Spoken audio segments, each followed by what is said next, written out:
very good content and you will enjoy, right? So trust me, check out the video, them nice, watch them in on the car, in on the house.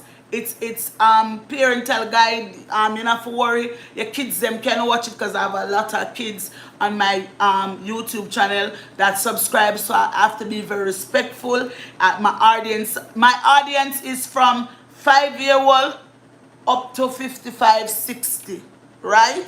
So I do watch what comes from my mouth because I know I have kids and teenagers. A lot of teenagers are on my channel. Even on my TikTok, a lot of kids is there. So I do mindful of what I say and I be very respectful because I don't want to put it out in the atmosphere that it's okay to be disrespectful. Respect bring you a far way. Manners bring you a far way. So that is what I'm doing. I'm rewiring the brains of the youngsters them, especially the females them, how to respect themselves, how to be demure, how to conduct themselves. That's what I'm doing and that's what I want to spread in the atmosphere. It's positive.